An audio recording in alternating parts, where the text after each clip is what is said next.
Bonsoir tout le monde. Bienvenue à la séance du mois de juin. Jean-Simon Levert, je suis le maire. En fait, le point 1, c'est l'ouverture, je viens de le faire. Le point 2, c'est l'adoption de l'ordre du jour de la séance. On va faire une petite modification à l'ordre du jour. Le point 8.6, on va le monter au point 3.1. Donc, on s'est rendu au point 3. En fait, est-ce que vous adoptez l'ordre du jour avec la petite modification? Oui. Super, merci beaucoup. Donc, le point 3, c'est la période de questions sur les points à l'ordre du jour. Ça veut dire que vous pourriez avoir un point à l'ordre du jour sur lequel vous voudriez avoir des questions tout de suite, mais moi, je vous conseille, comme toujours, d'attendre à ce qu'on soit rendu à ce point-là. Des fois, les questions, elles sont répondues. Mais il arrive des cas où les gens sont ici seulement pour un point, puis ont envie de poser la question tout de suite parce qu'ils ont envie de s'en aller tout de suite après. Est-ce que quelqu'un qui a envie de poser un point uniquement sur ce qui est à l'ordre du jour? Si vous avez une question d'ordre général, il y a une période de questions à la fin de la séance. C'est bon comme ça? Oui. Super, merci. Donc, on s'en va au point 3.1, M. Réal. Embauche de Mme Josiane Petitclerc au poste de journalière, chauffeuse, opératrice.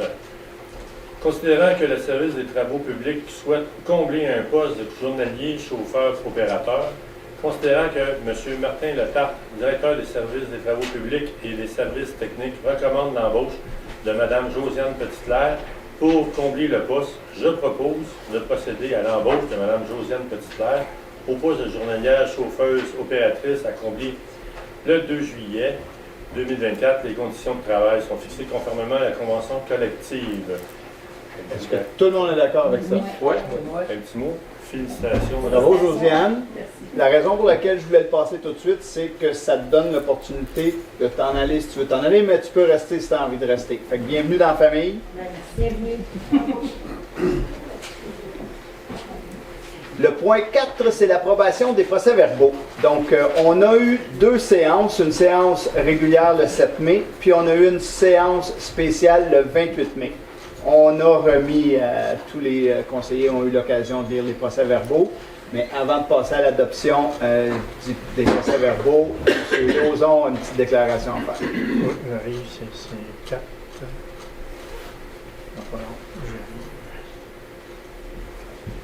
Oui, relativement à la résolution 12-577-05-2024, adoptée lors de la séance du Conseil municipal du 7 mai 2024, alors qu'il était absent, M. le conseiller, moi-même, déclare qu'il était susceptible d'être en conflit d'intérêts sur cette question en raison de liens familiaux avec M. Payette. Je me suis abstenu de participer aux délibérations. Donc, est-ce que tout le monde est d'accord avec les procès-verbaux? Pas de changement? Oui. Merci beaucoup. proposeur. Proposé par Réal. Voyons, ça va bien mal aujourd'hui. 5.1, c'est notre point de subvention aux organismes à but non lucratif. Carole. Donc, comme à tous les mois, je vous les présente. Donc, je propose la fondation du CHUM, c'est un montant de 300 $, et la fondation de l'hôpital de Montréal pour enfants, un 200 $ de subvention. Est-ce que tout le monde est d'accord avec la proposition de Carole? Merci. 5.3, Guy, octroi d'un contrat pour photocopieur.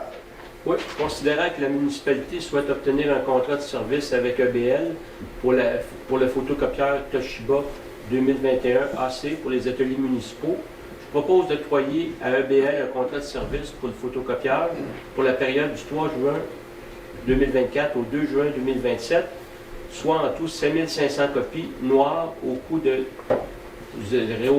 2 sous à peu près et demi la copie, et 2500 copies couleur au coût de 9 sous la copie, pour un total annuel de 419,75 plus taxes, soit 482,61. Tout le monde est d'accord? Oui. Merci. 5.4, Michel, c'est l'adoption du budget supplémentaire de la Régie intermunicipale des Trois-Lacs. Considérant que la Régie intermunicipale des Trois-Lacs a adopté le 24 avril 2024 un budget supplémentaire pour combler un déficit de 2023 au montant de 823 395 $, occasionné principalement par des coûts d'entretien de véhicules qui ont été plus élevés que prévu. Considérant que les prévisions budgétaires supplémentaires doivent être adoptées par au moins les 2 tiers de la municipalité dont le territoire est soumis à sa juridiction, je propose d'adopter le budget supplémentaire au montant de 823 395 tel qu'adopté par la RITL et d'affecter la somme de 104 982 du surplus libre au paiement de la cote-part supplémentaire en lien avec ce budget supplémentaire et d'autoriser le paiement de la facture datée du 25 avril 2024. Tout le monde est d'accord? Oui. Merci. 5.5, Anne, c'est le renouvellement de l'entente de services relatifs au programme d'aide aux employés. C'est ça. Donc, depuis l'année passée, on a un service d'aide aux employés à la municipalité pour tous les employés et pour les élus aussi. Et puis, ça avait été offert par BCH Consultant. L'année passée, on avait eu un contrat avec eux autour du 3 août 2023 qui devient à échéance. Et puis, dans le contrat, on pouvait le reconduire pour une année supplémentaire. Donc, maintenant, Green Shield a acquis BCH Consultant, mais les BCH Consultant, on a les mêmes conditions, les mêmes modalités là, pour reconduire l'entente avec eux. Donc, je propose de confirmer le renouvellement de l'entente de service avec Green Shield relative au programme d'aide aux employés pour une durée d'1 an jusqu'au 30 juin 2025. Tout le monde est d'accord? Oui. Merci. 5.6, Guy, octroi de contrat de courtage pour la vente du lot numéro 5 503 du Cadastre du Québec. Oui, considérant que la municipalité souhaite vendre le terrain portant le lot numéro 5 503 007 du Cadastre du Québec, considérant que ce terrain ne fait pas partie du domaine public, considérant que la municipalité souhaite mandater un agent d'immeuble afin de la supporter dans ses démarches en vue de la vente de l'immeuble, je propose d'octroyer à Royal Lepage Humania un contrat de courtage exclusif pour la vente du terrain au taux de 6 du prix fixé pour la vente, tel que plus amplement détaillé au contrat. Ce contrat se terminerait le 31 décembre 2024. Tout le monde est d'accord? Oui. J'avais envie d'ajouter que c'est pas le terrain là. Ça s'en vient. Il va y avoir une autre résolution qui va nous donner le mandat pour commencer les démarches, mais c'est pas ce terrain-là. C'est un autre terrain qu'on a sur le chemin des lacs. Oui. Pas loin du lac Long, hein? Lac Lorrain. Non, pas sur le bord. Ouais, là, au bord de la rue. Au bord de la rue qui donne sur... quand on arrive au lac Lorrain, c'est à gauche. OK. 5.7, réel mandat de représentation à Solutions Santé Sécurité auprès de la CNESST. Considérant que la municipalité a, par l'entremise de la mutuelle de prévention, un contrat de gestion avec la Solutions Santé Sécurité, marque déposée APCHQ, considérant que la municipalité souhaite être représentée auprès de la CNESST par Solutions Santé Sécurité, je propose d'autoriser Solutions Santé Sécurité à représenter la municipalité auprès de la CNESST, d'autoriser la CNESST à fournir et à communiquer à Solutions Santé Sécurité tout document ou renseignement personnel concernant ces dossiers et nécessaire à l'exercice du présent mandat, d'autoriser le directeur général de signer au nom de la municipalité le mandat représentant. Tout le monde est d'accord? Oui. Merci. 5.6, Carole, projet de regroupement de l'Office municipal d'habitation.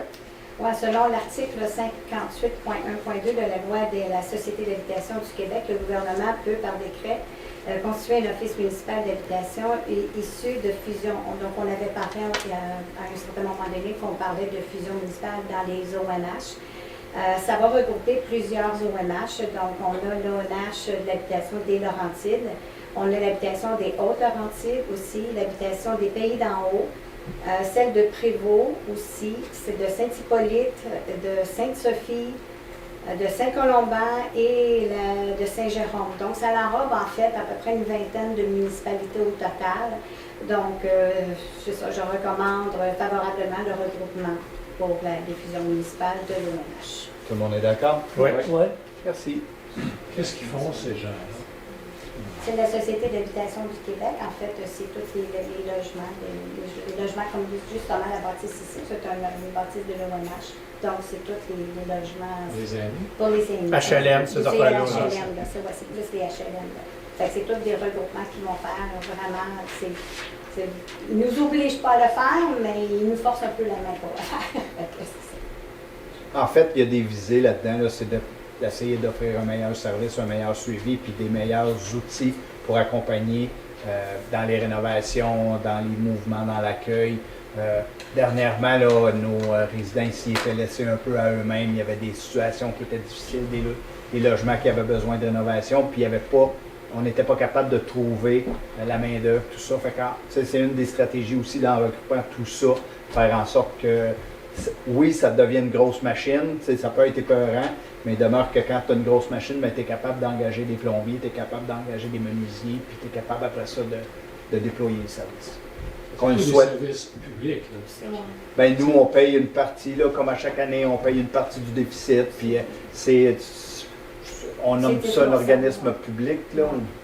C'est ça, c'est pas des instances privées. Non. Non. L'Office municipal d'habitation créé. On va être plus susceptible à avoir des subventions, des choses comme ça, Ouais. parce qu'on va être plus regroupés. Les pouvoirs d'achat, puis tout ça. Exactement, c'est ça. Ouais. 5.9, autorisation de vendre le cabanon installé sur la propriété située au 131 rue du Moulin Anne. Ouais, c'est un peu drôle celui-là. On vend une propriété qui est un cabanon. Mais c'est ça, pour ceux qui connaissent le lac Carré assez bien, on avait un Space Cone qui était un équipement qu'on avait dans le fond du lac, qui était alimenté par l'électricité, puis aussi il y avait des bonbonnes d'oxygène là, qui devaient être dans cet équipement-là. Fait que la municipalité avait acquéri un cabanon pour avoir ces installations-là sur un terrain privé là, dans le coin du lac, près de la rue du Moulin. Donc, c'est ça, on n'a plus d'utilité pour ça depuis qu'il n'y a plus de Space Cone dans le lac Carré. Et puis, il y a M. Robert Brunette qui a manifesté le désir d'acquérir le dit cabanon au montant de 1 500 $, taxes incluses. Donc, il est proposé de retirer du domaine public le cabanon situé au 131 rue du Moulin et d'autoriser la vente à M. Robert Brunette, le cabanon installé sur la propriété au montant de 1 500 $, taxes incluses. Tout le monde est d'accord? Oui. Ouais. Merci. 5.10, mobilisation auprès de Desjardins pour la conservation des points de service et des guichets. Carole. Ce sont les caisses populaires des jardins annoncent beaucoup la fermeture de guichets, des points de service dans plusieurs places. Et c'est sûr que ce n'est pas tous les clients qui sont aisés à aller sur Internet et à faire de transactions en ligne. Donc, on veut comme soutenir les démarches visant à faire maintenir les points de service par les caisses populaires ainsi que les guichets.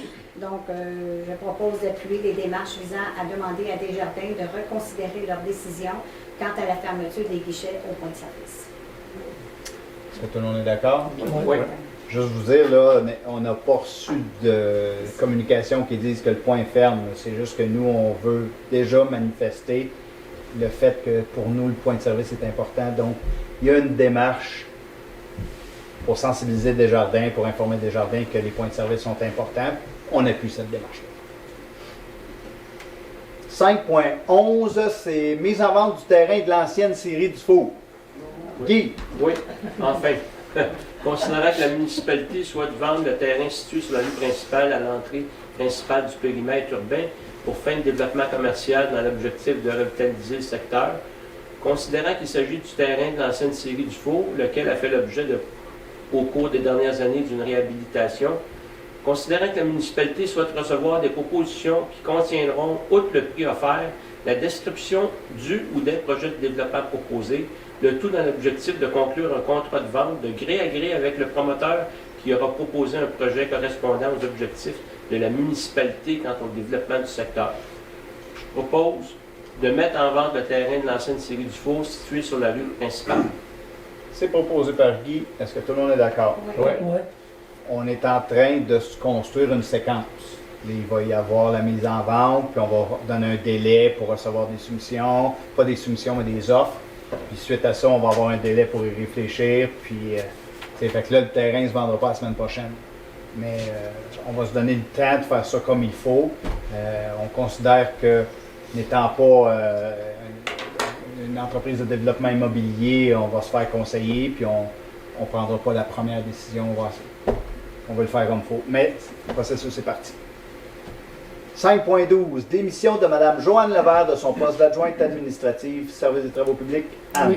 Oui, c'est une lettre de démission qu'on a reçue de Mme Joanne Levert de son poste d'adjointe administrative au service des travaux publics, et laquelle est effective à compter du 3 juin 2024, qui était hier.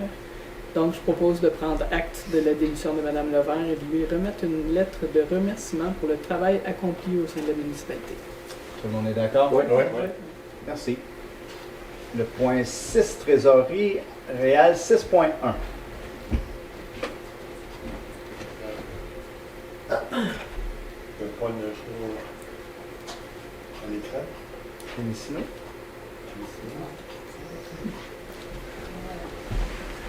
Fournisseur Québec Inc. 645 452 ateliers municipaux. Banque Royale 25 756 remboursement d'emprunt. Équipement cloutier 23 547 entretien de véhicules. Ministère de la Sécurité publique 405 219 Sûreté du Québec. Premier versement. Normac Construction 38 561 déneigement et déglaçage des chemins. Dernier versement. Groupe Villeneuve Incorporé 36 191 pour balayage et nettoyage des chemins et stationnement versé. Pour une somme de 1 174 727,81. D'autoriser le paiement à la somme de 6 350 une location de Battlefield QM pour la location d'équipements de pompage des travaux de la rue Harville. D'approuver les déboursés ainsi que les listes de salaire 25 avril 22 mai de 2 072 984. Donc, je résume. Réal nous propose d'approuver les déboursés pour 2 millions. On a eu la liste des factures de plus de 20 000 $. Puis, il y a un paiement d'une somme de 6 350 $ à location Battlefield pour les travaux qu'on a faits sur la rue Herville Sud. Ça a pris des travaux de pompage. Donc, est-ce que tout le monde est d'accord avec ça? Oui. Super. Merci beaucoup. Merci, Réal. 6.2, dépôt de la liste des virements budgétaires, Mathieu. J'en fais dépôt, M. le maire. 6.4, dépôt de la liste des autorisations de dépenses. J'en fais également le dépôt. Et 6.5, c'est le dépôt du rapport du vérificateur. Un autre dépôt. Un dépôt. Réal, je te donne l'introduction du point 6.6. Monsieur le maire présente son rapport concernant les faits saillants du rapport financier et du rapport de vérificateur externe. En fait, c'était le moment de l'année où nous recevons le rapport du vérificateur externe. Je vais vous en faire une lecture résumée de la situation. Chères citoyennes et chers citoyens, ce document fait état des faits saillants du rapport financier pour l'année 2023, le rapport qui est déposé ce soir. Comme en 2022, certains revenus et dépenses liés à nos activités courantes ont été affectés par un indice des prix à la consommation fort, l'IPC, des taux d'intérêt élevés, la pénurie de main-d'œuvre et les coûts de services professionnels toujours en augmentation. Bonne nouvelle, les permis de construction émis lors des dernières années, faisant maintenant partie du parc immobilier de la municipalité, ces nouveaux immeubles ont permis de dégager des revenus de taxes supplémentaires de 317 000. Aussi, les droits de mutation ont diminué par rapport à 2022, donc il y a eu moins d'échanges. Après 2 années records consécutives de près de 1,2 million en 2021 et 1,7 million en 2022, en 2023, ils se sont chiffrés à 928 000. Néanmoins, le budget annuel, on avait prévu 505 000. Les revenus de mutation immobilière dégagent donc un revenu supplémentaire de 423 000. La municipalité a donc dégagé un surplus de 1,1 million pour l'année 2023. Rappelons qu'on a déjà affecté 450 000 $ de ce surplus-là au budget 2024 pour réduire le fardeau. Vous trouverez à l'écran un résumé des principales variations entre les prévisions budgétaires et les résultats financiers.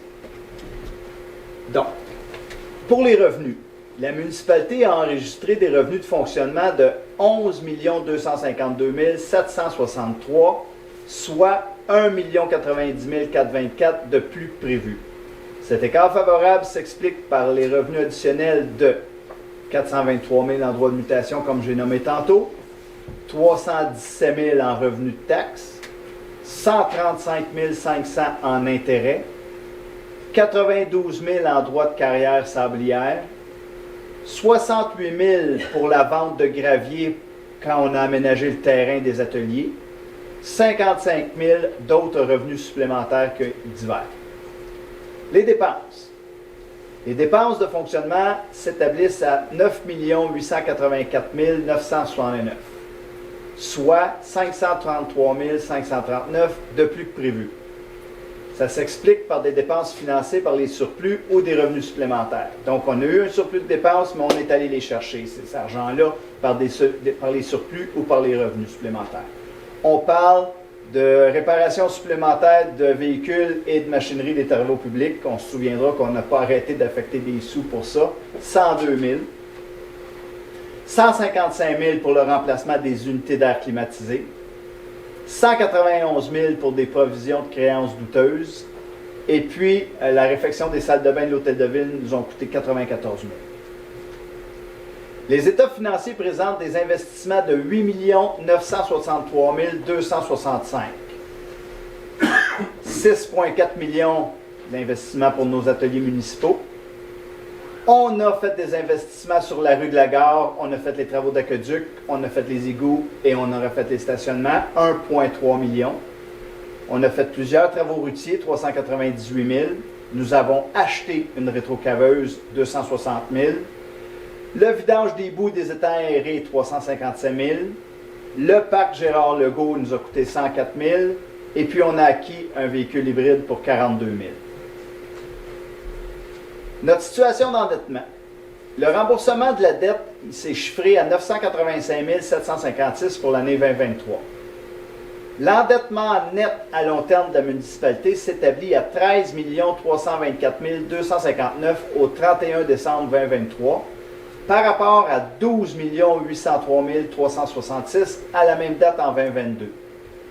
On a contracté des emprunts suivants en 2023. 329 000 pour la vidange des étangs aérés, 100 000 pour l'entretien majeur à la gare et 1 720 400 pour le travaux de chemin des lacs. Ces sous-là sont à la charge du gouvernement du Québec, mais ils apparaissent dans nos chiffres. Notons que 885 100 $ seront remboursés en 2024. Évidemment, les travaux des ateliers municipaux, ils s'ajouteront à la dette actuelle en 2024. Voici maintenant une petite liste de nos principales réalisations de l'année 2023. J'en ai parlé tantôt, les travaux de remplacement de l'aqueduc Legault sur la rue de la Gare, l'aménagement des stationnements, la construction des ateliers municipaux, la réfection d'un tronçon du chemin du lac Caché, le vidage des étangs aérés, la reconduction de l'entente intermunicipale pour l'utilisation des installations de loisirs avec Mont-Tremblant, le VUS hybride pour le service de l'urbanisme et l'environnement, la réalisation de l'analyse organisationnelle et l'amorce de la démarche de la planification stratégique, le retour du vestibiaire, le rétablissement, on se souviendra au jour de l'an, le glissement de terrain sur le chemin des lacs, il a fallu faire un rétablissement puis les travaux correctifs. Nous avons ajouté l'activité de boîte à savon et puis aussi l'accueil de l'événement cycliste, l'ascension du col du Nordais, Climb Hill. Honnêtement, je suis vraiment fier de vous présenter les résultats de l'année 2023. Sur le site Internet, vous allez avoir le rapport financier consolidé qui a été audité par la Société de comptables professionnels agréée Amiotte et Gélina. Il va y avoir un rapport sommaire aussi. Puis là, je vais laisser la parole à Mathieu parce qu'il y a deux derniers tableaux qu'on trouve très intéressants, que je n'avais pas envie de résumer en mots, mais qu'on avait envie de vous résumer en chiffres. Puis la meilleure personne pour vous expliquer les chiffres et les données, ben, c'est Mathieu. Donc Mathieu, je te cède la parole. Merci.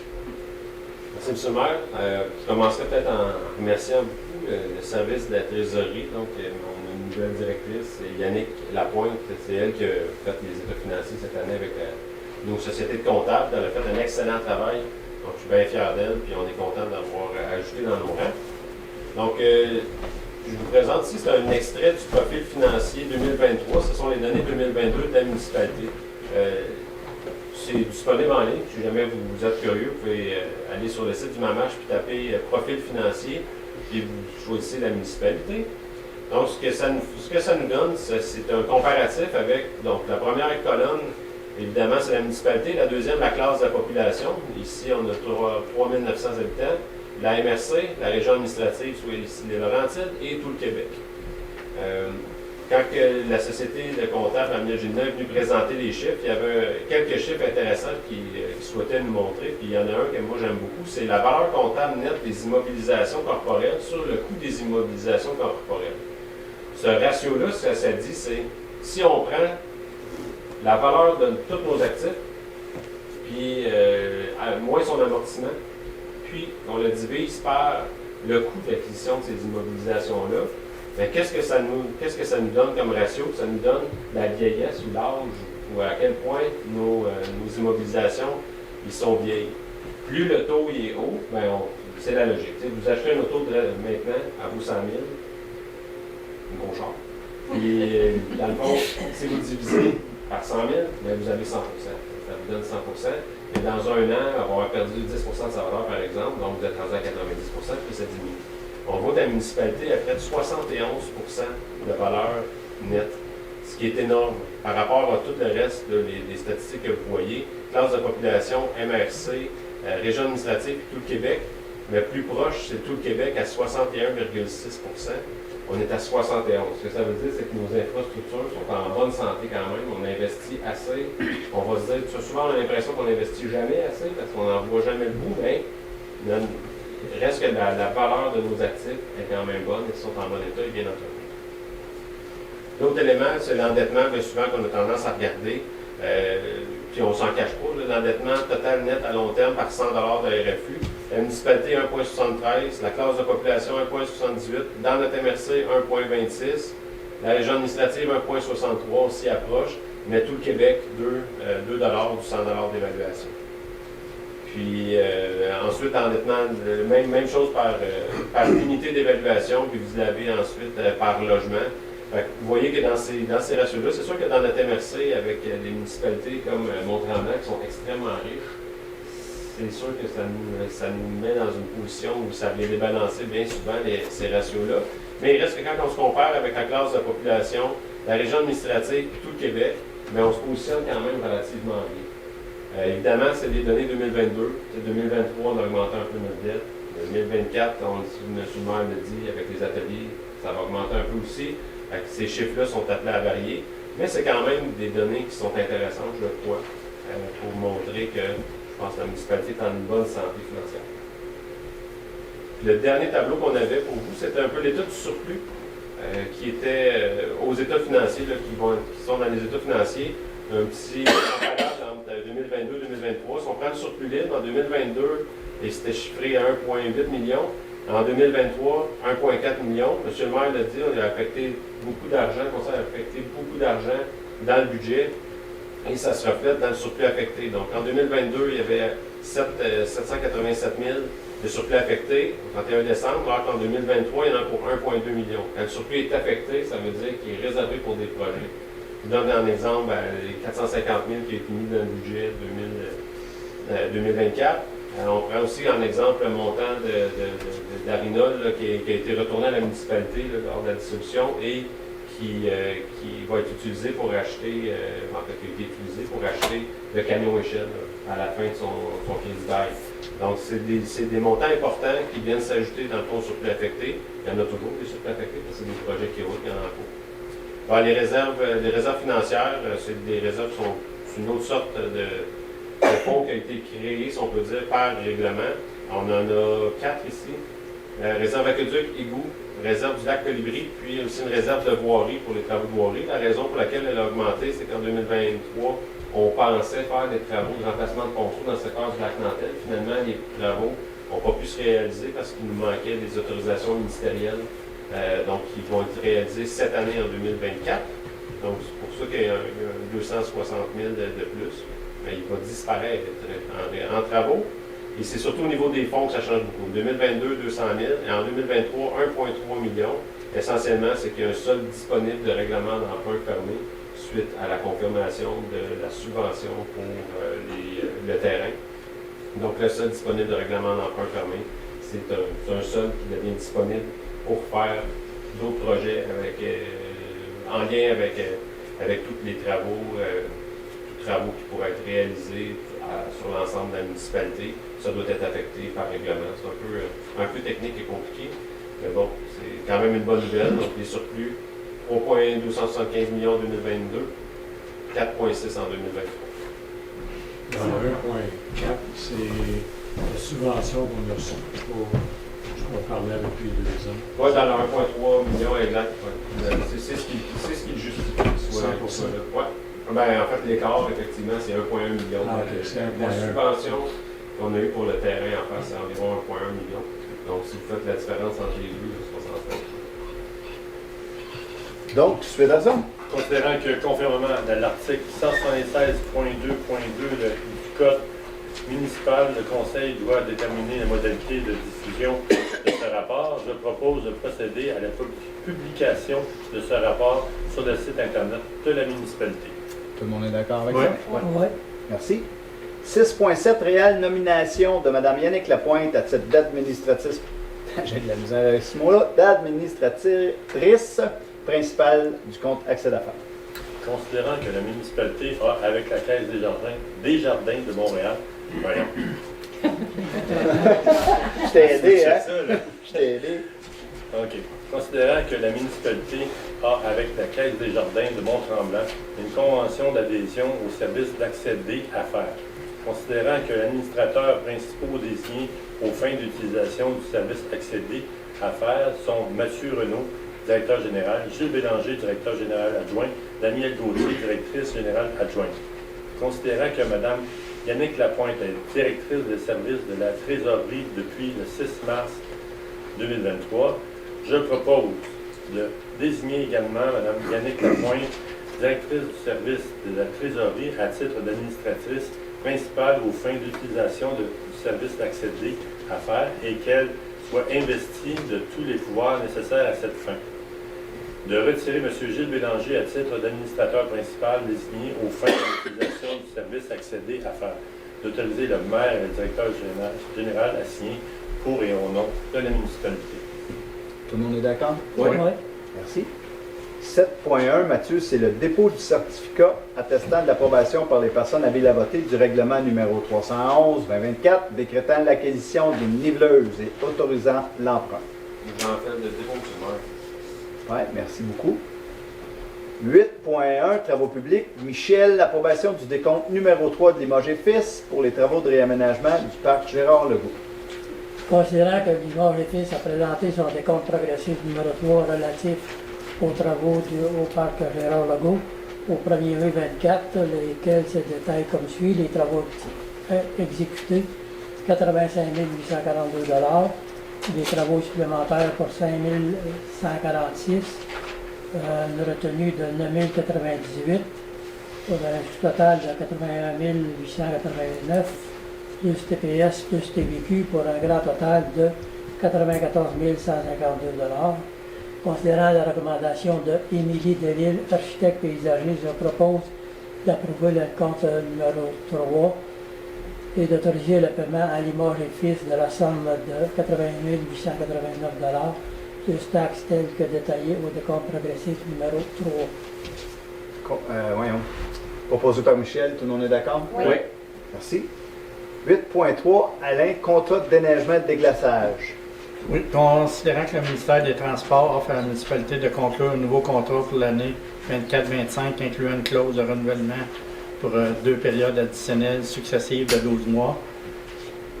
Considérant que le ministère des Affaires offre de payer à la municipalité la somme de 50 000 pour chacune des 3 années du contrat, je propose de conclure une entente avec le ministère des Transports, d'autoriser le maire et le directeur général à signer le contrat intervenu entre les parties. Tout le monde est d'accord? Oui. Merci. 8.4, Alain, approbation du devis pour les travaux de stabilisation de talus. Considérant que la municipalité souhaite obtenir des soumissions pour des travaux de stabilisation pour le chemin des lacs, considérant qu'un devis a été préparé par le service administratif, je propose d'approuver le devis portant numéro 2024-73, préparer les services administratifs, d'autoriser le processus d'appel d'offres public. Tout le monde est d'accord? Oui. 8.5, Guy, fin de la période d'essai. Avant de te laisser la parole, Guy, je vais demander à Alain. Moi-même déclare mon intérêt dans la question traitée dans la présente résolution en raison de liens familiaux avec M. Payette. Je me suis abstenu de participer aux délibérations et de voter. Oui, considérant que M. Martin Payette a, par la résolution 12-5-77-05-2024, été embauché au poste de journalier chauffeur-opérateur, considérant qu'il compte plus de 6 mois de service continu auprès de la municipalité, je propose de confirmer que M. Martin Payette a complété sa période d'essai. Tout le monde est d'accord avec ça? Oui. Bienvenue, M. Payette. Le point 9, comité consultatif d'urbanisme. 9.1, Alain, c'est une demande de dérogation mineure. Oui, considérant qu'une demande de dérogation mineure a été déposée au service de l'urbanisme et de l'environnement par M. Jean-Mathieu Leclerc en faveur de propriété située au 1358 rue des Neiges. On va voir le petit document. Considérant que la demande vise à autoriser l'implantation d'un nouveau bâtiment garage dans la zone HA 720, considérant que la demande a fait l'exercice de modifier son projet initial déposé en avril 2024, considérant l'implication du règlement a pour effet de causer un préjudice sérieux au propriétaire, considérant que la demande est considérée mineure, considérant que le comité consultatif par sa résolution recommande au conseil municipal d'approuver la demande à certaines conditions. Il y a un considérant. Est-ce qu'il y a quelqu'un ici dans la salle qui a envie de se prononcer, de donner son opinion ou de donner davantage d'informations sur ce dossier? Comme c'est une dérogation mineure, je dois donner la parole. Donc, il n'y a personne, tu peux continuer avec. Je propose d'accepter la demande de dérogation mineure en faveur de la propriété à la condition qu'il soit prévu la plantation d'arbres en cours avant à tous les 5 mètres, le tout conformément à la recommandation du CCU. Est-ce que tout le monde est d'accord? Oui. Oui. Merci. J'ai envie de faire cette parenthèse-là. Vous savez, je demande, est-ce que tout le monde est d'accord? La semaine avant le conseil, c'est notre période de délibération. Ça arrive que je demande de voter devant, que je demande aux conseillers de voter devant vous. Quand je demande si tout le monde est d'accord, c'est qu'on s'est entendu au préalable. Ils sont pas, je ne les mets pas sur la sellette pour leur dire là, devant tout le monde, dites-moi que vous êtes tous d'accord. Mais il arrive que je sais qu'il y a des conseillers qui se sont nommés contre, fait que je demande le vote, puis dans ce temps-là, vous voyez la situation. J'avais envie de faire cette parenthèse. 9.2, Alain, c'est une demande d'approbation en vertu d'un PIA. Considérant qu'une demande de certificat d'autorisation a été déposée au service de l'urbanisme et de l'environnement par Mme Pauline Létourneau en faveur d'une propriété située au 2011 rue principale, considérant que la propriété se situe à l'intérieur de la zone CV 777, laquelle est assujettie au PIA, c'est l'ancien bureau de poste au Lac-Carré, considérant que la demande vise l'installation d'une enseigne en bois de 2 pieds par 2 pieds sur un équerre de fond noir, considérant que les travaux respectent les objectifs du PIA 002, considérant que le comité consultatif recommande au conseil municipal d'approuver, je propose d'approuver le tout conformément à la recommandation du CCU. Est-ce que tout le monde est d'accord? Oui. J'ai une autre parenthèse à faire. Vous avez remarqué par le passé, on met plein de choses. On le présente, mais il arrive des fois où la personne qui dépose nous dit « j'ai pas envie que tu montes tout, c'est son droit », donc il y a des fois qu'on ne monte pas tout. Comme là, dans ce cas-là, on aurait voulu vous montrer l'enseigne, mais probablement qu'ils ont envie de faire un beau dévoilement, on n'a pas pu vous montrer l'enseigne. 9.3, Alain, c'est un autre PIA. Considérant qu'une demande de permis de construction a été déposée au service de l'urbanisme et de l'environnement par Vert Demain Inc., mandataire pour José Bastien en faveur d'une propriété située au 1488 et 1490 rue principale, considérant que la propriété se situe à l'intérieur de la zone CV 771, laquelle est assujettie au PIA, secteur patrimonial du noyau villageois, considérant que la demande vise la construction de 4 bâtiments multifamiliaux, considérant que les travaux projetés visent la construction de 4 bâtiments résidentiels de 6 logements, considérant que le projet proposé vise l'aménagement de 24 logements qui seront desservis par 24 cases de stationnement, considérant que les travaux proposés ne respectent pas les critères du PIA, notamment en lien avec la disposition des matières résiduelles, l'harmonisation de l'alignement des façades avec les bâtiments voisins, l'harmonisation et le maintien de la végétation avec les propriétés voisines, l'harmonisation du revêtement extérieur avec les propriétés voisines et l'harmonisation de la hauteur des bâtiments avec la propriété voisine. Considérant que le comité d'urbanisme, par ses résolutions, recommande au conseil municipal de refuser le PIA, le tout tel que présenté, je propose de refuser le PIA, le tout conformément à la recommandation du CCE. Tout le monde est d'accord? Oui. Oui. Merci. 9.4, Alain, un autre PIA? Considérant qu'une demande de permis a été déposée au service de l'urbanisme et de l'environnement par M.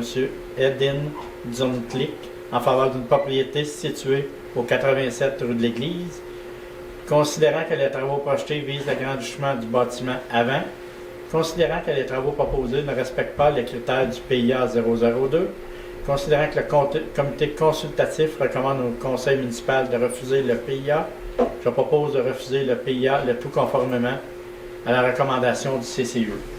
Tout le monde est d'accord? Oui. De refuser, oui. Oh, oui. Avec la recommandation ou avec la proposition. On s'en va en environnement.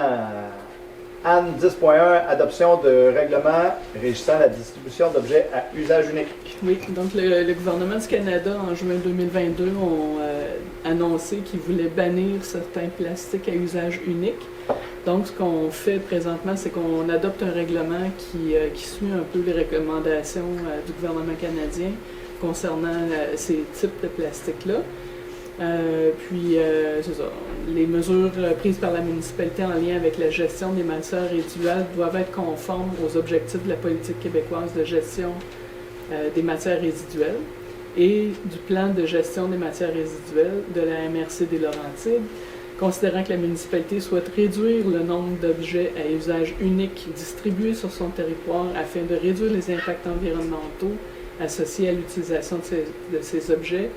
Et on avait donné un avis de motion sur ce règlement-là le 7 mai 2024 et le projet de règlement a été déposé à cette séance-là.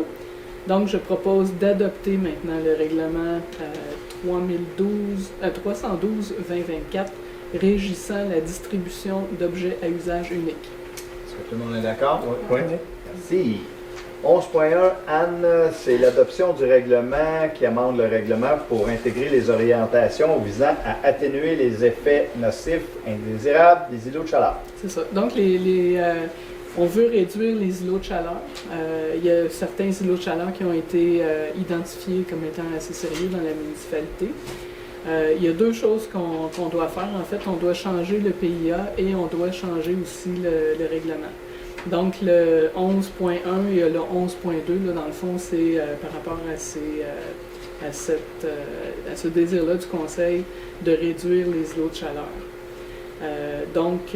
Je propose d'adopter le règlement numéro 194-76-2024, amendant le règlement de zonage, numéro 194-2011, afin d'intégrer les orientations visant à atténuer les effets nocifs ou indésirables des îlots de chaleur identifiés au plan d'urbanisme.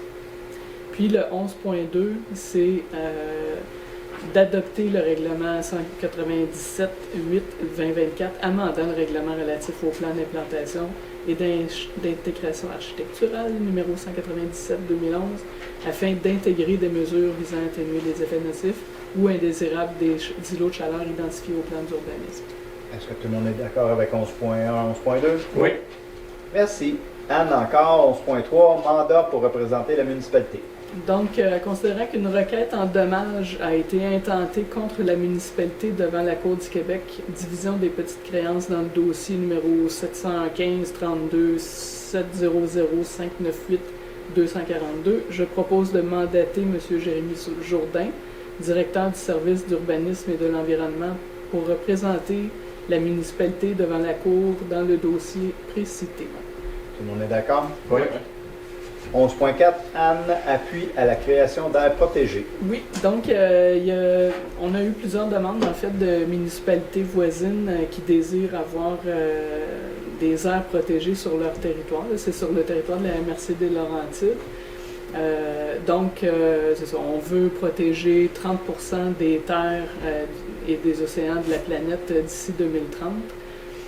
Donc, c'est ça, il y a des municipalités qui sont allées de l'avant avec des propositions de créer des zones protégées, qui sont les municipalités de Val-des-Lacs, Lac-Tremblant-Nord, Montcalm et la ville de Barkmere, et la coalition de l'aire protégée Marie-Lefranc, qui planifie là, diverses démarches là, qui visent à la création d'aires protégées ou de corridors écologiques sur une partie de leur territoire. Donc, je propose d'appuyer ces municipalités-là pour la création d'aires protégées et ou de corridors écologiques sur leur territoire respectif. Tout le monde est d'accord? Oui. Oui. Merci. 11.6, Alain, signature d'une lettre d'entente. Considérant que la municipalité souhaite créer un poste de conseiller en urbanisme, considérant qu'une description de tâches a été préparée par le service administratif, considérant qu'il y a lieu de conclure une entente avec le syndicat, considérant que le syndicat des travailleurs est d'accord avec la création de ce poste, je propose d'autoriser le maire directeur général à signer la lettre d'entente numéro 25 pour la création d'un poste de conseiller en urbanisme. Tout le monde est d'accord? Oui. Oui. Si. 11.7, Alain, participation aux initiatives de partage de ressources. Oui, c'est un peu comme, c'est nouveau, un peu pour les ressources, pour l'urbanisme. On va essayer avec les municipalités environnantes. Ils vont avoir comme quelqu'un, comme une équipe volante qui va essayer de fermer les permis un peu partout pour nous aider dans la municipalité. Là. C'est nouveau, on espère que ça va marcher. Avec Ivry, Lantier, Val-des-Lacs, Sainte-Lucie, Lac-Supérieur. Fait que je propose d'autoriser de s'engager à participer au projet de partage de ressources en inspection municipale et à assumer une partie des coûts, d'autoriser le dépôt du projet dans le cadre volet 4, soutient la coopération intermunicipale du Fonds des régions et ruralité, d'autoriser le maire et le directeur général à signer l'entente avec leur coopération intermunicipale et tous les documents s'y rattachant. Tout le monde est d'accord? Oui. Merci. 11.8, Alain, octroi d'un contrat. Considérant que la municipalité, dans le cadre de la réforme de sa réglementation d'urbanisme, désire procéder à l'analyse de ses besoins, considérant que l'offre de services reçue de l'Union des municipalités du Québec en date du 29 mai 2024, je propose d'octroyer à UMQ un contrat pour l'obtention d'une analyse de nos besoins en matière d'urbanisme pour un total de 6 277,64 $. Tout le monde est d'accord? Oui. Complément d'information, dans notre planification, vision stratégique, on a envie, tu sais, dans le fond, on fait tout ça dans un objectif d'arrêter d'improviser pour notre municipalité puis de recevoir des projets en immobilier, tu sais, des projets de développement, puis oui, non. On a envie de se faire accompagner pour réfléchir sur nos règlements d'urbanisme, puis pour réfléchir sur ce qu'on veut comme village, comme municipalité, qu'est-ce que ça va avoir l'air comme point de service. Fait que la première étape, on va travailler avec l'UMQ. Ils vont nous aider à franchir la première marche. Puis ben, nous, après ça, on va se coller avec notre vision stratégique. Puis on va arrêter d'avoir l'air d'un conseil qui se fait bombarder de demandes puis qui réagissons À la pièce. à la pièce. Tout le monde est d'accord? Est-ce que je l'avais demandé? Oui? Super, merci. 11.9, Guy, avis de motion, dépôt de projet de règlement. Oui. Cette motion-là, ça établit un contrôle à caractère provisoire afin d'interdire des interventions susceptibles de créer des besoins excédant la capacité de la station d'épuration des eaux usées. Un projet de règlement.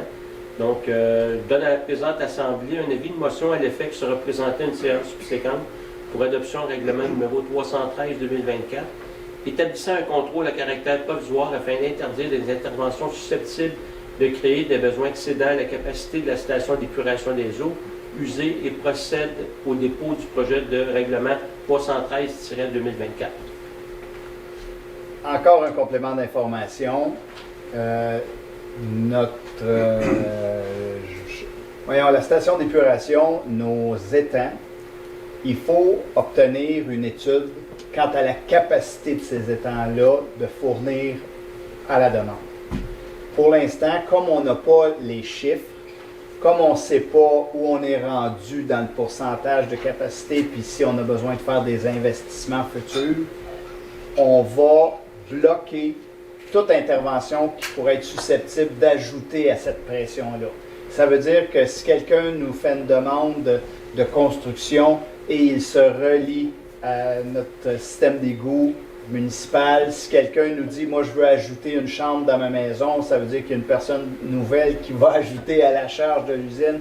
S'il y a un développement qui va se proposer puis qui veut se reconnecter, tant qu'on n'aura pas le résultat de notre étude qui va nous dire « vous êtes, là j'exagère, là, vous êtes à 99% de la capacité de l'usine, vous devez faire des interventions », on ne va pas de l'avant juste pour se donner la chance de ne pas avoir la malchance de dire à M. Guy, tu peux te construire, puis à Mme Rose, finalement, on n'est pas sûr, tu ne peux pas te construire, puis on ne veut pas être improvisé puis y aller à la pièce. Donc, c'est pour l'instant, il ne se passe plus rien. On espère, on souhaite fortement obtenir les résultats de l'étude d'ici la fin de l'été. C'est en cours. L'étude est en cours. Puis techniquement, aujourd'hui, au moment où on se parle, les gens qui ont déjà fait une demande, puis que la demande a déjà été acceptée, eux vont pouvoir construire. Mais à partir d'aujourd'hui, les nouvelles demandes, ça va être mis sur la glace. Ça ne veut pas dire qu'on ne va pas analyser le projet, ça ne veut pas dire qu'on ne va pas préparer le promoteur ou la personne désirant se construire. On ne va pas l'accompagner jusqu'à, mais on n'émettra pas le permis tout de suite. Puis, ça va nous permettre d'être prêts et de réagir. On a confiance, on sait qu'on n'est pas au bout, on sait qu'on a de l'espace, mais on veut savoir combien, parce que ça va nous influencer dans notre décision d'éventuellement passer à la taxe au développement. Parce que lorsque ces étangs-là ne suffiront plus aux besoins, on considère que ce n'est pas aux gens qui sont déjà desservis par le service à payer pour la nouvelle infrastructure. C'est aux gens qui vont se brancher, qui demandent, en fait, qui forcent une intervention supplémentaire. Ça va être à eux à défrayer les coûts s'il fallait investir pour l'agrandissement de l'usine ou l'agrandissement des étangs. Donc, on irait vers une taxe de développement. On commence déjà à se dire, OK, ça se peut qu'un jour, on ait un besoin. Dans combien de temps, puis combien est-ce qu'on va charger à ces gens-là? Question. Pour les nouvelles propriétés, ce que vous dites, est-ce que c'est les développeurs, les promoteurs qui vont être chargés? On n'a pas encore décidé où on s'en va. Ah, okay. On n'a pas encore décidé. On est en discussion avec tous nos autres dossiers, là, mais c'est ici. Puis éventuellement, on va dire, OK, est-ce qu'on charge à la porte? Est-ce qu'on charge là je dis n'importe quoi, à la surface? On n'a pas encore décidé comment on va fonctionner. Sport, loisirs et culture. Michel, l'embauche de personnel pour le camp de jour et le sauveteur. Considérant qu'il y a lieu d'embaucher 2 animateurs et un animateur accompagnateur supplémentaire pour le camp de jour, le directeur du service des sports, loisirs, culture et vie communautaire recommande l'embauche de Dosalie Bissonnette, Maxime Clément et Eliane Poitras. Considérant que l'embauche de sauveteur pour la plage municipale est également requis pour l'été 2024, qu'un contrat est intervenu avec Mme Sanson pour gérer la plage, je propose d'embaucher Mme Maxime Clément et Liane Poitras au poste d'animatrice, ainsi que Mme Osalie Bissonnette au poste d'accompagnatrice animatrice du camp de jour. Se déroulera du 24 juin au 16 août, plus la journée de formation. Les conditions de travail sont fixées conformément à la convention collective. Et je propose d'embaucher au poste de sauveteur pour la plage municipale les personnes suivantes, lesquelles seront appelées à surveiller la plage durant l'été 24, suivant un horaire établi par Mme Sanson. Alors, il s'agit de Alexandre Slavinsky, Jasmine Azurdia, Antoine Yvan Harvey, Julie Lavoie-d'Or, Aurèle Ouellette, Laura Quentin, Charles Bélanger, Léa Boivin, Éloi Ouellette, Maxime Scorlon-Monette, Éloine Coulombe, Maxime B. Boivin, Émile Manceau, Philippe Hott, Esteban Archambault et Sarah Edcou. Tout le monde est d'accord? Oui. Merci. 13.2, Carole, demande d'aide financière. Ouais, la municipalité souhaite faire l'acquisition de mobilier urbain adapté aux aînés pour l'aménagement des parcours de marche dans le secteur villageois et ainsi permettre aux marcheurs de prendre des pauses. La municipalité souhaite également ajouter un mobilier urbain adapté aux aînés au parc de la gare pour favoriser les rencontres et briser l'isolement. Donc, on va faire une demande de subvention, puis on va installer des bancs et des tables de pique-nique un petit peu partout pour justement donner la chance aux gens de se reposer lors de leur marche. Donc, j'autorise le dépôt de la demande d'aide financière, de confirmer la municipalité a pris connaissance du guide de Prima et s'engage à respecter toutes les conditions, de confirmer à la municipalité assumera tous les coûts au-delà de l'aide financière qu'elle pourra obtenir de Prima, y compris tout dépassement des coûts. Et ça, c'est dans le cadre aussi de MADA, je pense. Oui, Prima, c'est dans le fond, c'est le programme de subvention lorsque on a adopté la démarche MADA. OK, parfait. C'est ça. C'est tout relié ensemble avec le processus de MADA. Est-ce que tout le monde est d'accord? Oui. Merci. 13.3, Michel, inscription d'un enfant au camp de jour avec le certificat cadeau.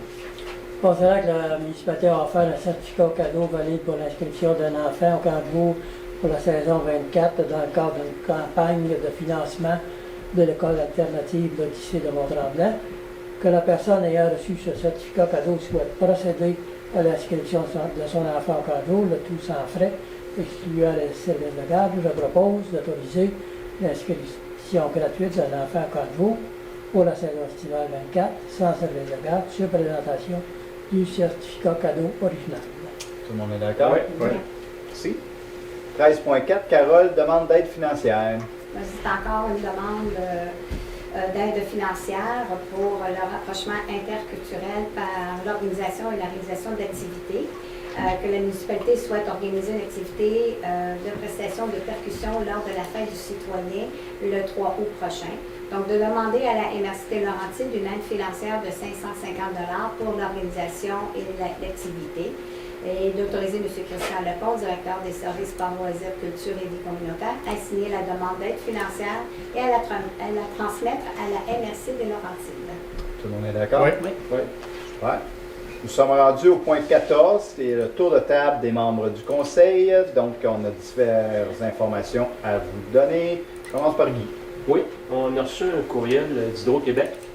Comme vous le savez, dans les journaux, là, Hydro vise à améliorer la qualité de service.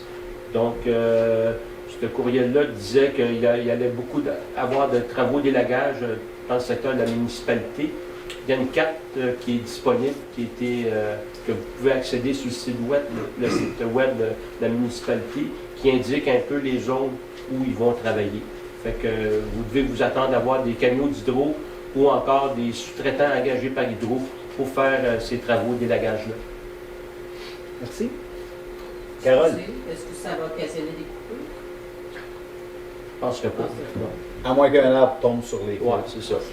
Mais il y a une chose, par exemple, c'est ça, des fois, la largeur qui est obligée d'être éclairée maintenant selon les nouvelles normes d'Hydro-Québec, c'est quand même assez considérable.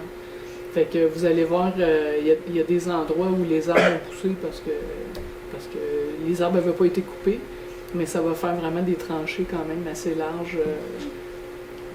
Donc, en tout cas, c'est ça. On s'attend On à ce pense que- peut-être trop surpris. C'est ça, on s'attend à ce que les gens soient des fois surpris par les travaux là, qui s'en viennent. En tout cas, c'est nécessaire pour être capable de sécuriser le système d'hydroélectricité. Je pense que c'est nécessaire de faire des interventions qui sont assez considérables.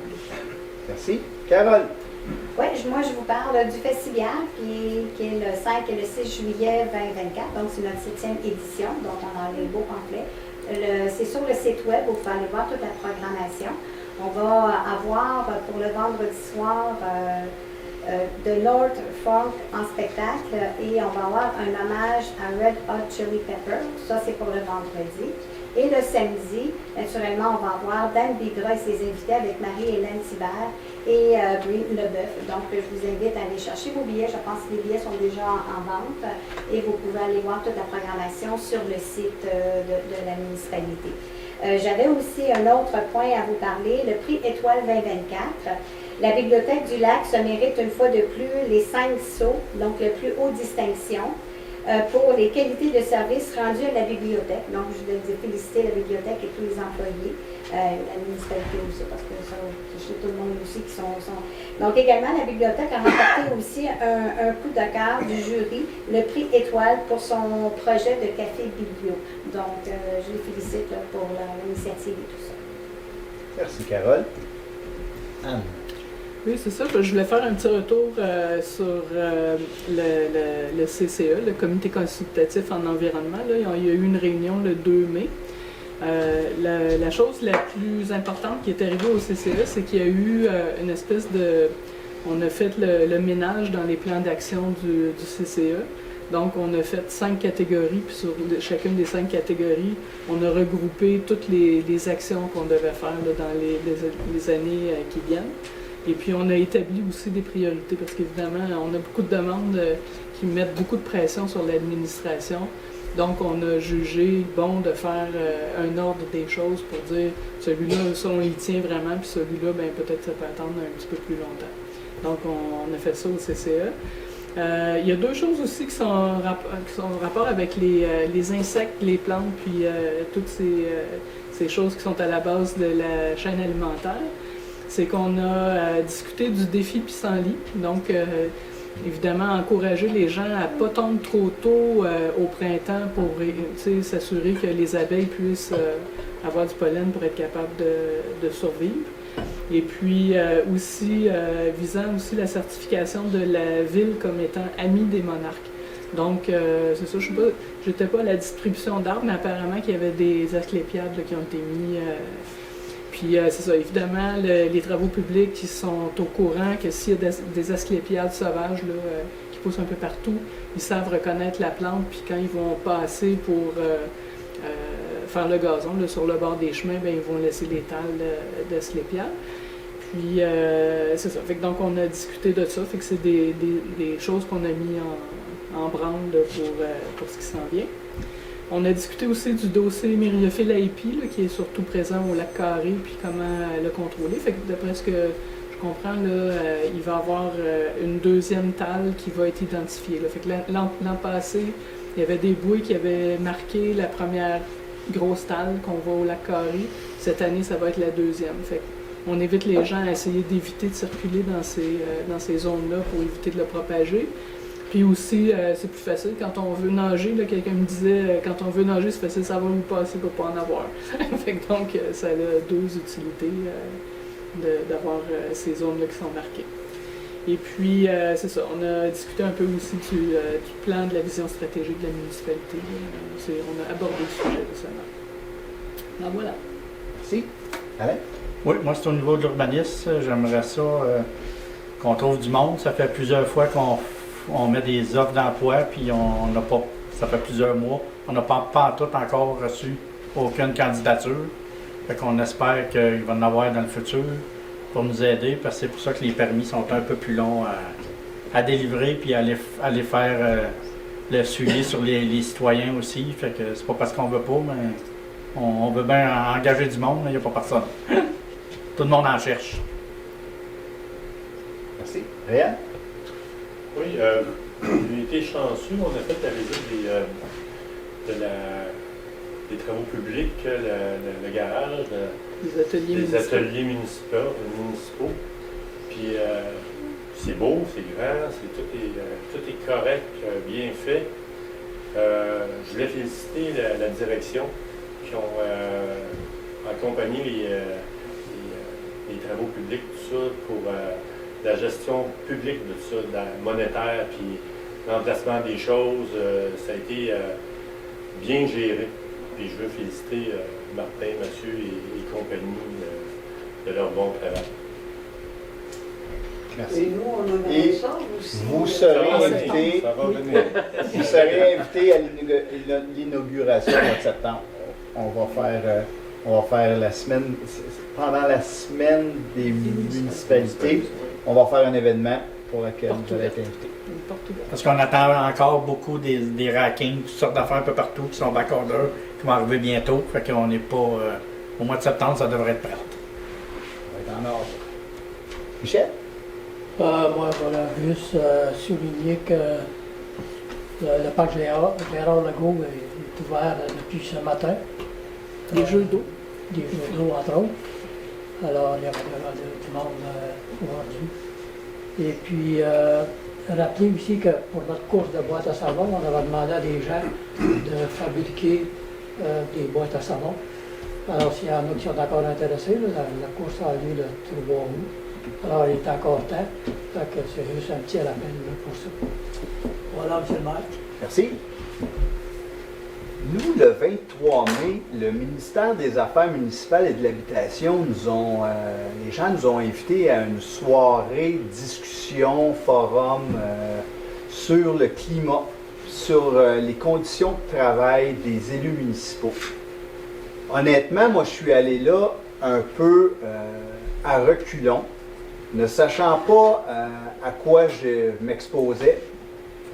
Pour la principale raison qui est la suivante, c'est que nous, ici, là, le climat, là, honnêtement, des séances de conseil comme on vit ici, il ne s'en vit pas de nombreuses à travers le Québec. Il y a plusieurs élus municipaux qui sont harcelés. Souvent, les séances du conseil virent en bagarre. Nous, on ne vit pas ça. Je tiens à vous remercier personnellement de ce que nous vivons. Très peu sur les réseaux sociaux, c'est normal, les gens critiquent, les réseaux sociaux ont été, je pense, pensés pour ça.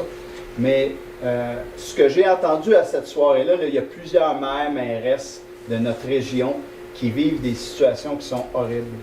Ben nous, le climat, il est, je dirais, à la limite, sain, incroyablement positif. Puis ça, ben, ça vous appartient, puis ça appartient aussi aux membres du conseil. Je pense que vous vous rendez compte qu'on est disponible, on fait des erreurs, on rit de nous-mêmes, puis on se reprend, mais c'est un peu grâce à la confiance qu'on sent qui vient de votre côté.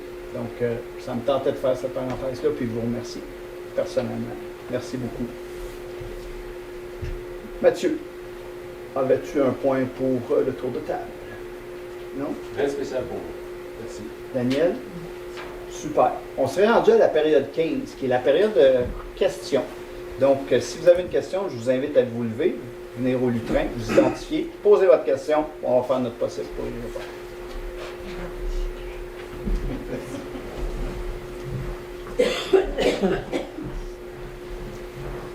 Bonsoir tout le monde. Bonsoir. C'est la première fois. C'est ça? D'habitude, je suis au téléphone. Mon nom, c'est Joanne Giroux, je commence sur le chemin de la pisciculture. Ça vient en lien avec ce que M. Lauzon disait. Naturellement, il y a le manque d'employés que je comprends tout à fait en urbanisme. J'ai fait une demande de permis de démolition d'un vieux garage de 60 ans pour rebâtir un nouveau garage, un étage 2028, 20 standards. Puis bon, je commence au mois de mars mes démarches. J'ai eu Mme Laporte, très gentille, on a communiqué au téléphone. J'ai fait des rectifications sur mes plans. J'ai retourné le tout le 29 avril. La personne qui a pris mon dossier n'a pas lu mon courriel, ça a passé dans le bar, elle m'a demandé un autre plan d'arpentage que je n'avais plus besoin. Tout ça a fait qu'elle a fini par me... En tout cas, ça a traîné, ça n'a pas pu passer au conseil municipal du mois de mai. Elle n'a pas dit « oui, j'ai fait une erreur », mais c'était tellement flagrant dans les échanges de courriel. J'ai voulu lui parler au téléphone. Aucun téléphone de pris. J'ai voulu me présenter en personne. Pas moyen d'avoir un rendez-vous. Non, on échange par courriel. Probablement que la dame, elle est super gentille, là, mais les échanges de courriel, il n'y a rien de pire pour haïr quelqu'un. C'est difficile de connaître le ton quand c'est écrit. Bien, effectivement. Puis elle aussi a dommagé. C'est sûr et certain. Mais reste que c'est frustrant parce que là, j'ai fait une demande, j'ai eu mon permis de démolition. Elle me dit, bon, ben au mois de mai, vous allez passer au conseil municipal. Ah non, il est trop tard pour le mois de mai. Ça va aller au mois de juin. Bon, ben, j'ai dit, parfait. Mais moi, je ne sais pas, il y a qu'un PIA, puis que c'est différent parce que ça ne passe pas la même date, puis que ça va aller encore un mois plus tard. Là, elle me dit, ben, ça va aller jusqu'au mois de juillet, votre permis. Je dis, non, non, moi, il m'appelle, là, elle est commandée, là, tu sais, j'ai fini de démolir. Là, je vais être rendue à mi-juillet parce qu'elle n'a pas lu mon courriel du mois d'avril, comme il faut. Tu sais, je trouve ça plate. Je comprends. C'est un garage standard, là, tu sais, j'ai rien de spécial. Mais si vous faites une demande de PIA, ben, c'est pas moi qui ai fait une demande de PIA, là, parce que je suis sur la rue de la pisciculture. Mais puis encore là, j'ai demandé, y a-t-il quelque chose qui n'est pas correct? Là? Ben, il dit, vous ne nous avez pas fourni les numéros de couleur. Puis donc, il y a un PIA dans cette zone-là, c'est certain. Oui, mais je lui ai quand même envoyé là, les photos, les détails, là, mais j'avais pas mis le numéro de la couleur. Je m'excuse, mais y a-t-il moyen de dire, oui, ils sont débordés, oui, il manque d'employés, j'en conviens, mais à un moment donné, on peut-tu passer par-dessus ces dossiers-là, que moi j'arrête de l'achaler, puis qu'elle passe à un autre dossier? Là, malheureusement, je peux pas vous dire oui Non, parce non, qu'il je va comprends, être mais présenté au tu sais, je fais CCU. juste dire que oui, il y a un manque d'employés, mais les petits dossiers, là, comme ça, standard, bien ordinaire, skipper, bonjour, m'emmener, là, débarrassez-vous, ben pas débarrassez-vous d'ouvrage, mais, tu sais, ça fait du monde frustré, comme moi. J'essaie de me calmer. Ça fait des gens frustrés. Puis là, ça fait que ma pelle, si je ne peux pas l'avoir pour le 15 juin, parce que je ne peux pas commencer à creuser, je me ramasse au 15 juillet, on tombe plein dans la construction. Fait que là, je vais être rendu au mois d'août. L'année passée, j'ai voulu faire ma demande de permis, mais encore là, c'était débordé. Parce que c'était l'été. Fait que je ne l'ai pas faite l'année passée. Et là, j'ai commencé au mois de mars cette année. Puis aucune aide, pas besoin, pas moyen d'avoir quelqu'un pour te guider. T'sais? On a perdu 2 inspecteurs à l'intérieur D'accord. de quelques semaines. Là. Honnêtement, je ne sais pas quoi vous répondre parce que je vis une situation. Moi, je suis chargé de projet au Centre de services scolaires des Laurentides, puis je suis en démarche avec la municipalité de Trois-Petits-Points pour ne pas la nommer. Puis c'est 3 mois pour une clôture devant une école pour protéger des enfants. C'est ça, je sais. Je suis désolé. Mais non, mais je voulais juste pas. Ben, Mais tu sais, merci, l'employeur a quand même fait Ouais. une erreur. Je me dis, vous ne pouvez pas, vous, en tant qu'employeur? Ben, nous, ce qu'on fait, c'est qu'on a un directeur du service qui fait en sorte qu'il fait son suivi avec ses Ouais, mais je n'ai employés. pas de suivi, moi, avec lui. Là. Il n'y a pas personne qui m'appelle, il n'y a pas personne. Là, présentement, vous êtes rendu où? Ma Est-ce que- démolition est faite, il me Non, non, mais reste- je veux dire, dans le traitement du dossier avec le service, Ça me dit que ça va passer ça le s'en va au 7. CCU. Donc, c'est dans, on va dire, la machine là, à mais après saucisse. ça, là. ça va aller au mois de juillet. Ben, vous allez obtenir votre permis le lendemain du conseil. Ben non, elle a Si- mis au mois de juillet. Si votre. Ben là, C'est on ça, est le rendu premier à la mardi. séance du mois de juillet. Ouais. Si votre demande est, comme vous avez vu aujourd'hui, là, recommandée par le CCU, puis que le conseil l'adopte, ben vous allez obtenir Fait que votre moi, j'ai pas contrat mon le lendemain. permis le lendemain, en juin, là, la semaine prochaine. Ben non, parce qu'on ne l'a pas passé aujourd'hui. OK. En C'est fait, ça. ça passe pas au conseil, ça passe au CCU, au comité consultatif en urbanisme. Un coup, c'est passé au CCU. Le CCU sont là pour faire des recommandations au conseil et le conseil municipal par la suite. OK, fait que moi, si j'ai demandé à cette personne-là, c'est quelque chose qui n'est pas correct, là, qu'il faut que je corrige, là, je sais pas. J'attends. Ben si elle vous a. Ben, Ben, si vous ont dit que la demande était complète puis que votre dossier serait présenté au CCU, C'est pas assez beau. C'est pas ça, assez c'est- complet. OK. on apprend en note votre nom, on va juste s'assurer effectivement que tout est beau et qu'il ne manque rien. Parce qu'effectivement, un PIA, c'est le plan d'implantation et d'intégration structurale. Fait que les numéros de couleur, ça a l'air bien niaiseux, mais l'intégration structurale, il y a justement une résolution qui est passée où on Ça disait fait ben, les couleurs ne fitaient pas avec les voisins et tout ça. Fait que puis dans votre cas, probablement, c'est que ça fit avec la maison, par exemple. Ben le oui, garage, c'est tout ça. Que ça soit logique, je suis d'accord avec vous. Mais comme je vous dis, c'est ces petits éléments-là. OK. C'est ça. Mais en tout cas, c'était mon point de vue. Fait qu'à soir, ça m'a fait du bien. Merci beaucoup pour la thérapie. bienvenue. C'est l'autre nom, je disais encore à Tobias. Vous êtes invité à revenir. Bonjour, M. Labelle. Dans le domaine David. Mais moi, j'étais venu pour 2 points, pour 1 point, mais je peux dire comme madame, moi aussi j'ai fait une demande pour un permis de garage. J'ai parlé à Mme Larocque à partir du mois de février. Elle m'a tout dit qu'il était un bâtiment accessoire parce que c'était une coquille vide. Et puis que, et quand je suis arrivé pour faire la demande, c'était plus la même chose. Puis c'est très difficile d'avoir chez vous des gens qui vont prétendre. Tout ça dit, la personne qui m'a parlé était très gentille, tout ça, mais il reste que le projet qu'on avait pour le mois de mai, juin, on ne pourra pas le faire. Parce que ça n'a pas été fait, puis parce qu'il y a eu vraiment de l'incompétence dans tout ça. Je ne parle pas de Mme Larocque, elle n'est pas là pour se défendre, je ne parle pas de Mme Barbe, je ne parle pas de M. Jaudoin, mais au moins, ça serait bon que les gens puissent se rencontrer à un moment donné, puis savoir de quoi ils parlent. Parce qu'après ça, c'est nous qui sommes pris. Deuxième point, c'était pour ça que j'étais venu. Je suis sur le domaine David. Ils nous ont fait un rond-point parce que les terrains ont été vendus. Quand la ville a fait le rond-point, ils ont mis des gros blocs de ciment. C'est horrible. Ça prendrait vraiment un aménagement. Puis là, je C'est parle nous pas qui de avons fait le rond-point ou c'est. Parce que Domaine David, je pense pas Pas qu'on sûr. a le C'est ça. chemin. Là. Pas sûr que c'est pas eux autres, là. Oui, c'est c'est pas vrai. oui. Oui. Et puis, ben c'est ça. C'est pas le jardin botanique qu'on demande, mais c'est des gros blocs de ciment. Peut-être ça vaudrait la peine de mettre des poteaux, mettre une Écoutez, clôture mais c'est horrible. Je parle à mon nom, moi je suis au 75. Mon voisin est de 80, tout le monde, là, on regarde ça, vous parlez d'îlots de chaleur. Ouais, ouais. Ils ont tout coupé les arbres, il n'y a plus rien. Tout ce qu'il y a, c'est de la belle gravelle avec des gros blocs de ciment. Nos maisons sont belles, sont bien aménagées sur cette rue-là pour tous les voisins. Ça vaut peut-être la peine. Mais en fait, on va regarder regarder ça. ça. C'est sûr que la dimension du rond-point est nécessaire pour la virée des camions quand on déneige, mais pour le reste, là, Autre problème, parce que oui, effectivement, les gens qui viennent chercher les poubelles, les gens Ouais. qui viennent, ils ont tout mon respect parce que c'est quelque chose de tomber là-dedans. Mais c'est surtout que ça devrait être fait de façon harmonieuse, pas faire de la cochonnerie. mais honnêtement, là, je Oui. me trompe peut-être, mais Non, les chemins sont construits par le promoteur, puis après ça, on les récupère. non, Ben, le chemin a été fait par la ville parce qu'il n'existait pas, en fait. Ben, C'est que les terrains, laissez-moi finir, monsieur, les terrains ont été vendus et il y avait une route sur le chemin du domaine de la ville qui allait jusqu'à... Qui débloquait l'autre chemin. bord, là. Absolument. Alors, en faisant ça, la ville a dû faire un rond-point. Puis c'est bien correct, là. C'est juste que l'aménagement est inexistant.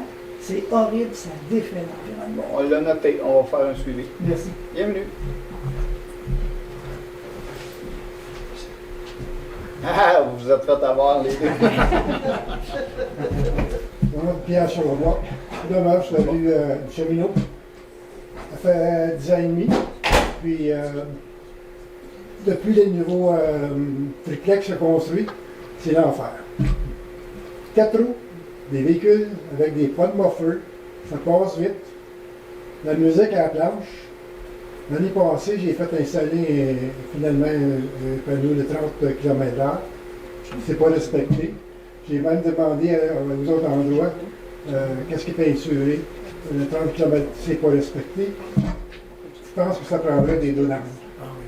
Honnêtement, on a une politique de réduction de la vitesse. Si vous êtes intéressé, vous pouvez communiquer avec les ressources, les techniques, voyons, je vais le dire, les travaux publics.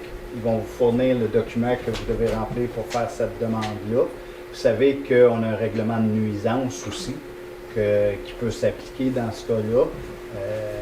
Nous, on a toutes les municipalités de la MRC, nous avons, je vais dire, uniformisé, merci, je cherchais le mot, nos règlements municipaux, nos règlements de nuisance.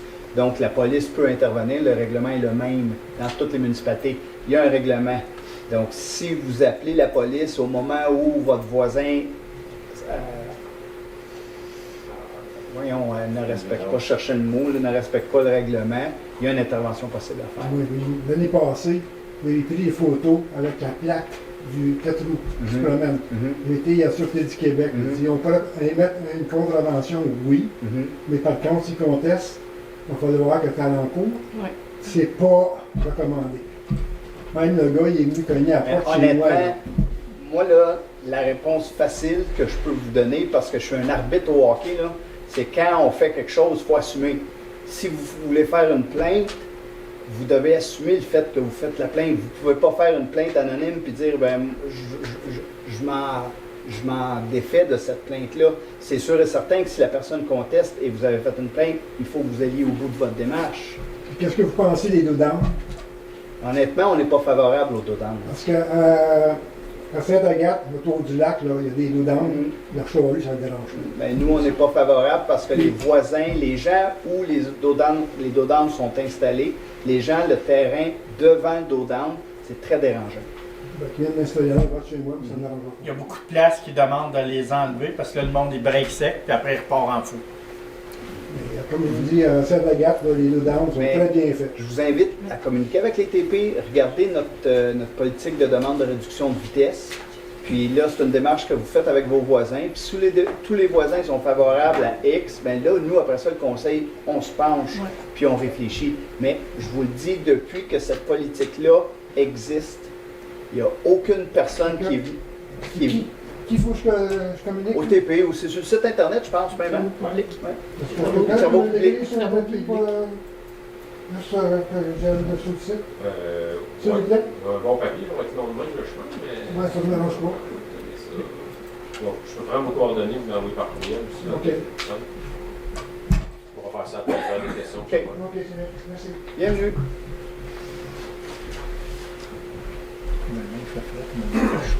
Ouais, là, on est tout Bonsoir. Bonsoir. André Lambert, du Marc-Carré. En fait, je n'avais pas prévu de poser de questions, mais un de vos sujets m'a piqué ma curiosité. Il s'agit du point 11.4. Vous avez unanimement donné votre appui à la création d'aires protégées des corridors écologiques sur le territoire de la MRC des Laurentides. Et ça, si j'ai bien compris, pour 4 ou 5 municipalités. Alors, ma question, c'est de savoir si vous avez eu des discussions entre vous, une réflexion, ou s'il y en aura une, pour faire la même chose dans notre municipalité. La MRC va nous pousser, parce que la MRC doit avoir 30% de son territoire. Elle va nous pousser à le faire. En fait, elle ne va pas nous pousser fort fort. Là. On est intéressé par cette démarche-là et on va faire cette démarche-là. C'est ça, la seule chose, c'est que les autres municipalités avaient déjà commencé à faire des démarches pour déclarer des zones protégées. Fait qu'ils sont comme une longueur d'avance sur nous autres. Là, OK. tout le temps, ça. Mais vous êtes intéressé à le faire. Ça va faire partie puis, probablement de la vision stratégique aussi à long terme. OK. Merci beaucoup. Bienvenue. Bonsoir, Picard. On parlait d'Hydro-Québec tantôt, alors j'avais un point à apporter.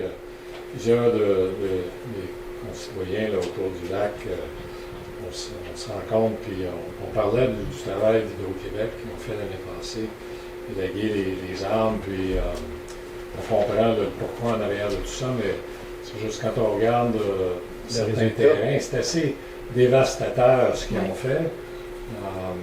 Mais surtout, tous les branches, ça a tout été laissé pêle-mêle, Mais ça n'a pas c'est été ça. ramassé. Mais en alors, fait, c'est normal qu'ils le fassent comme ça parce que c'est pour encourager la vie, en fait. Fait que si il le prenait puis il l'enlevait, c'est de la matière de moins qui peut servir ensuite pour continuer la nature, là, dans le fond. Mais c'est ça, il y a deux cas. Des fois, c'est des terrains qui sont publics, des fois, c'est des terrains qui sont privés. Sur les terrains privés, maintenant, l'Hydro-Québec, sur leur page, là, j'ai vu ça, ils recommandent aux gens de replanter des arbres, mais plus petits. Tu sais, des arbres qui n'iront pas jusqu'aux lignes électriques. Fait que ça, c'est une façon de... Pas des érables argentés, ouais, c'est exactement. Mais c'est ça. Fait que donc, c'est une... pour les terrains privés, c'est plus facile parce que normalement, les gens vont dégager eux-mêmes là, après les travaux de Québec.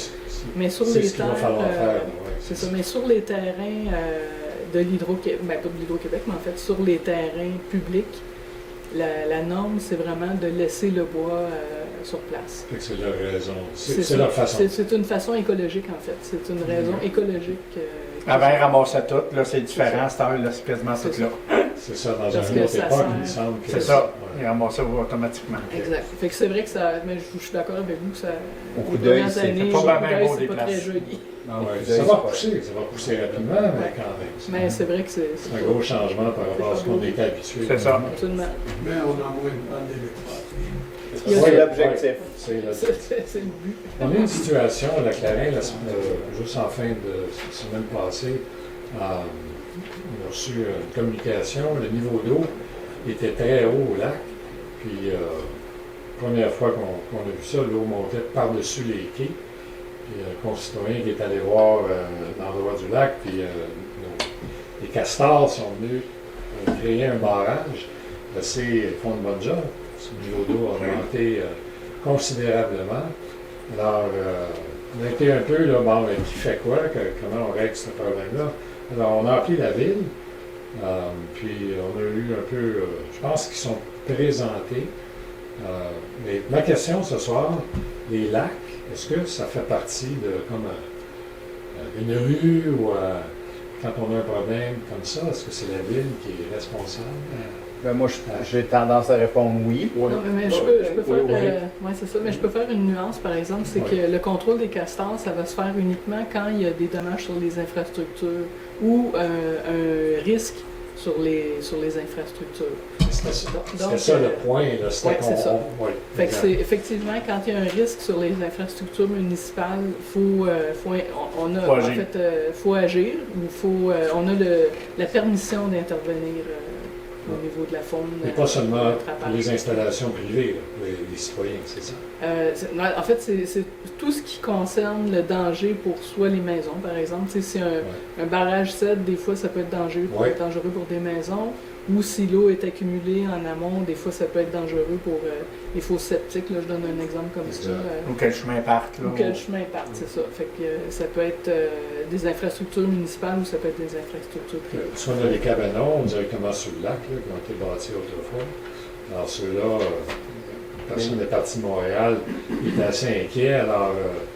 Alors finalement, qu'est-ce qui est arrivé? On ne sait pas qui. Quelqu'un autour du lac est allé s'occuper, a défait le barrage, puis moi, je n'étais pas là en fin de semaine. Quand je suis arrivé hier, le niveau d'eau avait commencé à descendre. Fait qu'on a pris en charge des choses, mais c'est sûr que en situation d'urgence... Si le castor est encore là, il va rebâtir. Ouais. Mais nous, au lac Rougeau, la décharge entre le lac Rougeau et le lac Vaseux, il y avait des castors, puis on a communiqué avec la municipalité, ils ont engagé un trappeur, puis ils ont éliminé les castors. OK. Fait que, il faut les déplacer. En fait, ça dépend. Un castor, c'est toujours bon. Ça se déplace pas, un castor. Non, c'est ça. Un castor, ça se déplace, mais inanimé. C'est plate, mais c'est ça. C'est pas drôle. Mais là, honnêtement, je suis curieux. Quelle est la réponse que vous avez obtenue quand vous avez... c'est d'envoyer des photos, puis après ça, ils vont regarder le dossier, tout ça. Alors, étant donné que c'est un vendredi là, qu'on a réagi, on a passé, quelqu'un a passé à l'attaque. Ça se fait pas en mode d'urgence, parce que comme engager un trappeur, ça nécessite... nous, ça a pris un certain temps là, avant que le problème soit réglé, mais il était réglé. On peut courir des dommages. C'est une question. Le trappeur fait aussi, s'il y a des chats, des chiens qui se promènent, c'est une trappe. Il peut ramasser un castor, ça attrape. Ça peut être n'importe quel animal. Après ça, c'est le citoyen qui a un chien qui s'est fait prendre par la trappe. C'est moins drôle. C'est une trappe de moins pour attraper le castor. Il ne faut pas se déguiser en castor non plus.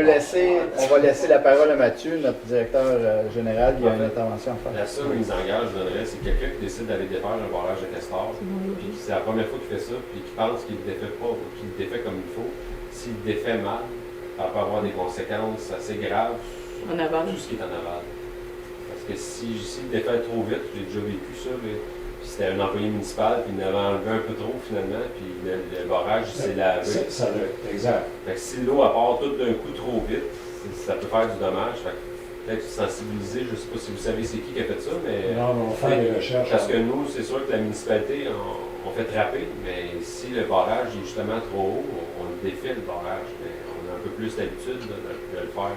Puis je voulais simplement rajouter que la municipalité, elle va intervenir, mais avec autorisation de la MRC, parce que c'est la MRC qui a la gestion des cours d'eau dans la municipalité. Évidemment, ils n'ont pas les yeux partout sur le terrain. Donc, ça va être notre inspecteur, mais ici, notre inspectrice en environnement, qui va faire la demande de permis auprès de la MRC. Et la collaboration se fait vite, c'est pas super long. On va faire taper, mais si on voit qu'il y a réellement un problème, et tout ça, on va commencer à intervenir sur le barrage. C'est quelque chose qui peut être fait. Le département qu'on appelle à la ville, c'est qui? L'environnement. Au niveau du... ça peut être des travaux publics aussi, là, mais ils travaillent de pair pour faire la demande auprès de la MRC. Les travaux publics, en fait, vous appelez à la réception, vous dites qu'il y a un barrage de castor problématique. Ils vont vous diriger vers la bonne personne à ce moment-là. Il faut envoyer un courriel à Urbanisme en commercial Mont-Blanc au Québec. Souvent, les gens m'appellent, me disent c'est quoi, c'est ça que je leur réponds. D'envoyer un courriel. Il va nous rester 2 minutes. Dernière petite question.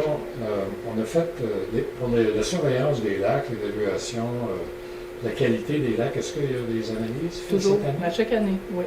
Tous les ans, parce que c'est tous les lacs, c'est pas tous les lacs, c'est, je me souviens plus, c'est entre 3 et 5, disons, là, lacs par année. Et puis, le suivi est fait au minimum du RSVL. Donc, c'est ça. cette année. Là, je ne sais pas, avec Milan, je n'ai pas regardé. Parce que je sais qu'on attendait d'avoir des étudiants pour être capable de faire justement la surveillance des lacs. Il y avait, c'est ça, il y avait 2 points qu'on avait regardés. Il y avait la surveillance des lacs, il y avait aussi les inspections des bandes riveraines. Comme on n'a plus assez de personnel, on est obligé de décaler un peu ou réduire, donc il faut la charge de travail. Est-ce qu'on sait les lacs? Est-ce que c'est sur le site? C'est ça. En fait, c'est ça, à l'environnement, ils ont la liste des lacs qui vont faire cette année. C'est pas sur le site, le municipal, en tout cas, ça ne l'était pas là, dernièrement, mais... Donc on peut appeler puis on le dit. Oui, c'est ça. Merci. Fait que, ou si vous pouvez poser la question sur un lac en particulier, si vous voulez savoir, par exemple, votre lac en particulier, posez juste la question quand est-ce qu'il va être fait. Puis le réseau de surveillance des lacs, ça peut être fait par des associations de riverains aussi. Fait que vous n'êtes pas obligé d'attendre la municipalité si vous jugez que vous voudriez l'avoir testé plus rapidement.